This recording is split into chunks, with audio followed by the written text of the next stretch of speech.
heart fail खरा ओइदों माले मागी सोरजे खरा तपना होलेना डॉक्टर जिना अखोइदा हाइबिरकी अदुबु मयामना खंजब दबुदी अदुगुंबा टेस्ट तौबा लोइरगा मीबु नमफुदा साफुदा तौबजे अखोइना कया पेंजदे अदुबु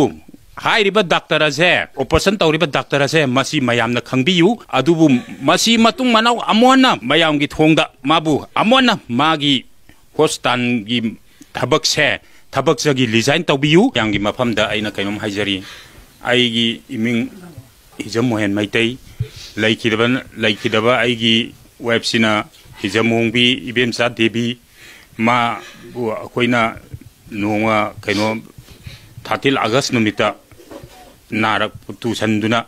माजे अखोइना रिम्स की कैजुअलिटी दा इमिट तौजै अदुगा तांग 14 सिदना माबु अमु ऑर्थोदा अखोइना अमु डिफर तौरगा थमजै अदुबु तांग 14 13 13 सिमा बन ओइगिबना मा डॉक्टर दुजु संगजरक्ते अखोइना ए मा सिगी कैनो डॉक्टर से कनानो डॉक्टर दुजु उजगिदे अदुबु नोमा ऑपरेशन जे तांग 19 सिदा मखोइना हिदाक लैरो ना टेस्ट तौबगी लोइ जगरे लोइ मतुंग मोइना नॉर्मल हाइजरे अदु ओइरगदी सार करम मतमदा तौबा यागनी हाइजे आइना मोइना हाइरे ए तांग 35 सिदा लेपजी तांग 35 सिदा लेपजिदा ऑपरेशन जे तौनबा अखोइ सिन साबा लोइ जरे अदुगा सिन साबा लोइ जबा मतुंग सिदा पुंग 9 मखाइदा तांग 35 गी पुंग 9 मखाइदा आइगी वेब से ओठो कैनो ऑपरेशन थिएटर दा पुसनजगी बिदा पुंग अखोइजे अदुम गाइजे पुंग 9 मखाइदे पुसनबदु अदुम गाइजे पुंग 3 मखाइ खरि हेलपददी माजे हार्ट फेल खरा ओइदों माले मागी सोरजे खरा तपना होलेना डॉक्टर जिना अखोइदा हाइबिरकी अदुबु मयामना खंजब दबुदी अदुगुंबा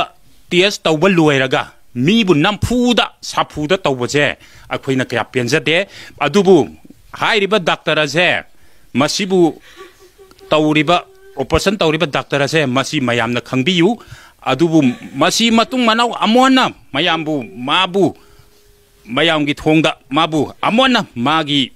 हॉस्पिटल गी थबक जगी डिजाइन तौबियु अदुगा डॉक्टर अतै लैरिबा डॉक्टर सिंगसु मागुमना तौदनबा खरा मियेंग ताबियु हना अखोइना खरा होना जबगी ममंदो तौहनबियु अदुगा नखोइजु माइ पाकनबा मिवा मिसा लांगदनबा तौ अदुगा मतुंग दजु मसिगुंबा थबक से अमोना थोक्तबो इजु थैंक यू मिंगा युनाता अदुगा आई हुजिकी लैबा जे सिसिगी कन्वेनर ओजबा हुजिकी अखोइगी सिगी लाइबक थीबा थौदो असिगी इबेमचागी मिसिगी मतंग सेमिबा जे सिसिगी कन्वेनर ए इसामकना ओजबनी पुंग 3 ताबा मतम साइसिदा लैखिदि उनरिबा थबक लाइबा मणिपुरदा अमाबाव कनामता लायेंग निंगरोय डॉक्टर की सिंगी चेक्सिनदबगी थबकसे याम पेंदे अखोइ जे एसिना अदुना अखोइना हुजि यामना नुंगाइतबा थौदो असिगी मतंग अखोइना जे एसिना वारे खरा लौजरी अखोइना यामना लाइबक थीबा थौदोक्ता लैखिद्रबा चेनरीबा 21 डॉक्टर हाइबा डॉक्टर सिगी मथक्ता आइनगी ओइबा चपचाबा चयाक पिहनबा अदुगा लोइनाना एफआईआर अमा लौखत पिरगा लोगी ओइबा थबक पनिशमेंट फंगनबा अदुगा रिटायर्ड जज मैजिस्ट्रेट ओइहल्लगा अखोइगी अपाम्बा वीडियो कवरेज याउबा पोस्ट मॉडर्न तौबा अदुगा मराई बक्थीरबा अखोइगी सीख्रिबसिगी मचानुपी अनिगी यंगसिनबगेदमक यामद्रबदा मचानुपी अनिगी ममिंगदा लुपा लाख यांखै फिक्स डिपोजिट तौबा लोइनना अंगांग अनिसिगी अखन्नबा स्कूलिंग पिहनबा हाइबसिंगबा कोई डिमांड खरा थमजरी हाइरिबसी मेहनत थबक थोरगदी कोई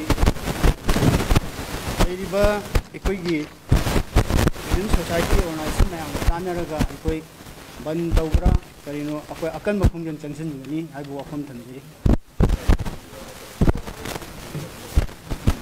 ꯗꯦꯠ ꯂꯥꯏꯟꯁꯤ ꯑꯩꯈꯣꯏ ꯍꯌꯦꯡꯒꯤ ꯄꯨꯡ 12 ꯐꯥꯎ ꯃꯅꯨꯡꯗ ꯑꯩꯈꯣꯏꯒꯤ ꯃꯦꯗꯤꯀꯦꯜ ꯗꯥꯏꯔꯦꯛꯇꯔꯅ ꯑꯩꯈꯣꯏꯒꯤ ꯏꯟꯁꯨꯔꯦꯟꯁ ꯑꯃ ꯊꯥꯖꯕ ꯑꯃ ꯄꯤꯔꯕ ꯑꯗꯨ ꯑꯣꯏꯔꯒꯗꯤ ꯑꯩꯈꯣꯏ